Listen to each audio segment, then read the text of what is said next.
Pessoal, em 2022 foi publicado aqui um estudo na PLOS ONE falando exatamente um dos vários tópicos que o Fabrício já pontuou, né? A mudança de comportamento alimentar em pessoas com dor, né? Pessoas com dor, aqui eles limitaram-se a contemplar dores crônicas musculoesqueléticas, em especial de coluna, e sinaliza o estudo. Pessoas com dores de coluna crônica têm uma mudança, uma neuroplasticidade mal adaptativa no sistema nervoso central, em áreas associadas ao prazer. Então, o alimento ingerido, em especial gordura e açúcares, tem um comportamento mais hedônico por conta da dor. É uma alimentação mais em busca do prazer, para momentaneamente ter essas descargas de monoaminas, em especial dopamina, objetivando momentaneamente controlar a intensidade da dor. Perfeito, Não, Fabrício. e vira um ciclo vicioso, na Perfeito. verdade, né? Vira um ciclo vicioso, porque sim, consola, Uhum. mas isso gera mais neuroinflamação e Exato. vira um ciclo. Entra um E vira um ciclo ciclo não virtuoso, mas vicioso, negativo. vicioso. Perfeito. Lucas, fica à vontade. Não, acho que eu sempre tenho muito cuidado, né, Léo? Acho que esses dias a gente até foi fazer um post, alguma coisa que falava sobre inflamação, né? A gente comentou que não gosta muito de falar isso porque às vezes é mal visto, né? Ou a pessoa exagera, fala tá inflamado. A gente acabou banalizando o termo, Uhum. né, Fabrício? É, e aí, eu só queria tirar essa dúvida contigo. Quando a gente fala de alimentos inflamatórios, não é aquela coisa, comi hoje um dia, tirei um dia para curtir com a família, por Não, exemplo, né? Que eu acho que perfeito. a gente tem muito extremismo hoje em dia, Exato. então não pode de jeito nenhum, ou não tem problema nenhum, também não é assim. Acho que existe um meio termo aí, né? Perfeito. Lucas, eu convivo muito com Uhum. nutricionista. Muito. Sempre que eu tô dando aula para eles, eu falo, olha, especialmente vocês, nutricionistas, se cobram muito. E eu gosto de frisar que antes de a pessoa receber um título, seja ele qualquer que seja, ele é um ser humano. Então, e aí eu digo para eles, olha, um dia, vez por outra, você procurar o alimento altamente calórico, tá Uhum. tranquilo. Não é o problema é a regra, O Uhum. né? comportamento, né? O problema realmente é a regra. Por exemplo, Uhum. tem um trabalho que foi publicado no British Medical Journal, 2024, se eu não me engano, uma revisão guarda-chuva, aquelas Umbrella Review, Uhum. Uhum. né? Que quando eu descobri que existia, eu falei, cara, para quem gosta de medicina Uhum. baseada em evidência, então é top. Uhum. Que ele mostrou o quê? Que o consumo frequente de alimento ultraprocessado, que são os Interessante. principais alimentos, né, inflamatórios, vamos dizer assim, traz uma série de desfechos relacionados a prejuízo de saúde mental. Então, acho que a tua pontuação foi perfeita, ou seja, não é assim, um dia eu perdi a régua, tá tudo bem, tá Uhum. ótimo. Acho que isso também é terapêutico, Uhum. isso também faz bem. O problema o que é? O problema é, durante 20 anos, 4 vezes por dia, né? Isso que é a grande O questão. excesso, Ó, né? Exatamente. vocês dois me deixaram a oportunidade de eu fazer uma introdução para te realizar uma pergunta. Então, Vai. eu vou citar um estudo também, ó, recente, de 2023, tá? 819 participantes, adultos, mais de 60 anos, todos sem dor, tá? Esses pacientes eles foram acompanhados durante 3 anos. E previamente esse acompanhamento, eles utilizaram o IDD, que é o índice inflamatório da dieta. E o percentual de pacientes, na época não pacientes, de pessoas que modificou o comportamento alimentar, aqui como eles rotulam diante, não diante, né, mas de não inflamatório para pró-inflamatório, nesse público, 40% deles evoluiu para dor. Tá? E o que eu gostaria de te perguntar com isso, Fabrício? Hoje, na literatura, o que você, né, ou a literatura pode considerar como alimentos com um perfil pró-inflamação e anti-inflamação? Alimento, comida, Perfeito, enfim, perfeito. E assim, eu não sou nutricionista, então a claro, princípio eu não prescrevo plano alimentar. perfeito. Mas sempre que eu estou conversando com as pessoas e o meu público a princípio são médicos, nutricionistas, Uhum, tem até um pouco de fisioterapeuta uhum, também, tem farmacêutico, tem uhum, dentista, mas o grande quantidade das pessoas são médicos nutricionistas. E aí eu digo para os médicos, eu falo, olha, a princípio você não vai prescrever um plano alimentar, mas você pode, com toda certeza, dar recomendações. sim, Né? Assim como, por exemplo, a gente pode aqui falar, olha, faça 150 minutos de atividade moderada. exato, Não estamos fazendo papel de educador físico, estamos exato. fazendo papel de profissional da Sim, saúde, sim. né? De profissional da saúde. E tem um trabalho que eu gosto sempre de usar quando eu tenho que fazer uma recomendação alimentar. Foi um trabalho que fez algo muito legal, ou seja, haviam 2 grupos de pacientes, o N não era muito grande, era algo ali em torno entre 25 e 30 pessoas. Uhum. 2 grupos de pacientes, um grupo de pacientes fez a dieta usual, comendo o que sempre comia, mas colocava as 2 porções de frutas e vegetais por dia. Um outro grupo de pacientes fez a dieta usual, mas botava 6 porções de frutas e vegetais por dia, tendo uma dessas porções de berry, que a princípio a gente pensa no blueberry, Uhum. mas pode ser jabuticaba, pode ser açaí, né? Nós temos berries brasileiros também. E mais 50 gramas de chocolate 70% cacau. Uhum. E por 2 meses foram acompanhados. E no final desses 2 meses, esse grupo que fez as 6 porções de frutas e vegetais por dia, mais os berries, mais o chocolate 70% cacau, tinham melhores valores de atenção, menos fadiga mental e tinham menos sinais de tristeza, que era um paciente com depressão ali. Uhum. Então não versava sobre dor o trabalho. Uhum. Mas ele já nos orienta a pelo menos dar um guia para aquele profissional que a princípio não é nutricionista, do que ele pode recomendar tranquilamente.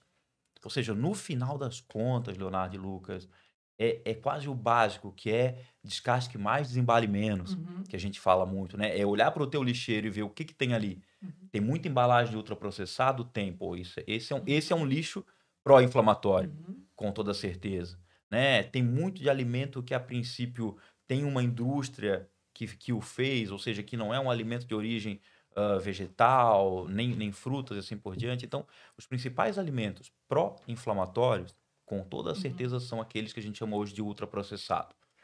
Sabe, eu acho que é Exato. fato, né? Sim. É fato. Esse é o pró-inflamatório. E para a gente orientar o paciente, é só pedir para ele: descasque mais, desembale menos. Perfeito. Pronto. Simples, é simples. E os anti-inflamatórios, aí vem o contrário. Mas o problema do anti-inflamatório o que é? Porque às vezes a gente conversa com as pessoas e pergunta: Lucas, você come fruta? E aí o Lucas fala, por exemplo: sim, eu como banana. Tá, e daí? O que mais? Banana? Tá, e o que mais? Banana? Não. Aí o segredo o que é? Cores. Cores, variedade, sem monotonia. Porque o Uhum. problema o que é? Ah, eu como fruta, eu como banana e eu como vegetais, eu como alface. Uhum. Não, é a variedade que é o Parecido. segredo. Exato. Veja, basicamente o que tu pontuou. A literatura com base nesse paper aqui, ó. Vegetais, legumes, frutas, nuts, oleaginosas, né? Oleaginosa. E fat fish, Uhum. gorduras Boas, né? boas, né? Oriundas Boas. de peixes. E no perfil pró-inflamatório, gorduras trans, ultraprocessadas, carboidratos refinados, excesso de açúcares. E essa aqui é até uma curiosidade. ahn, carnes processadas ou carnes vermelhas. Sim, a carne vermelha ela tem uma questão, né? Eu, felizmente, nos Uhum, últimos anos, consegui começar a comer bem menos de carne uhum, vermelha. Eu acho que o bom de envelhecer e estudar ao mesmo tempo é uhum, conseguir aplicar em si aquelas coisas que estuda. uhum, Eu, durante anos da vida, não me imaginava comendo pouca carne vermelha pela uhum, semana. Não, uhum, não concebia. uhum, Hoje, quando como 2 vezes na mesma semana, é muito. uhum, Assim, é muito. Muito por entender que realmente a carne vermelha produz o que a gente chama de nitrosaminas, e as nitrosaminas para tubo digestivo não são realmente uhum. adequadas, né? E aquelas feitas em churrasqueira, que são ótimas, né? Que são ótimas, com toda certeza, né? Pensando na moderação, Eu tá sou gaúcho. tudo bem, não, tá tranquilo, relaxa, sabe assim, tá tudo certo. O problema é se for todo dia, Exato. né? Se for todo dia. Aí elas também têm, Uhum. né? Essa questão da queima, e dependendo de como foi queimada, ela pode também ter uma série de compostos que vão inflamar o intestino. Fabrício e Lucas, vejam se vocês concordam com a minha sequência agora. Vamos transitar da periferia até chegar no sistema nervoso. Pode ser? Bora.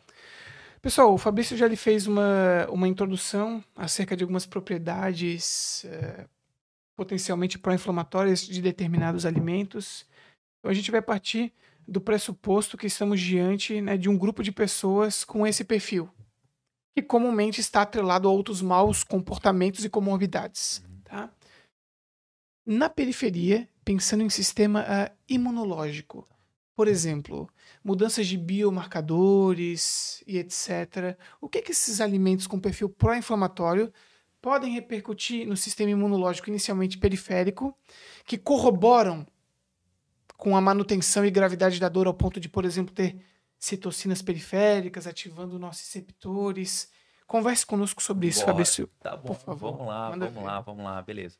Periferia, né? Uhum, Acho que o grande segredo é compreender que E na periferia nós vamos buscar por marcadores que porventura possam ativar receptores importantes num primeiro momento.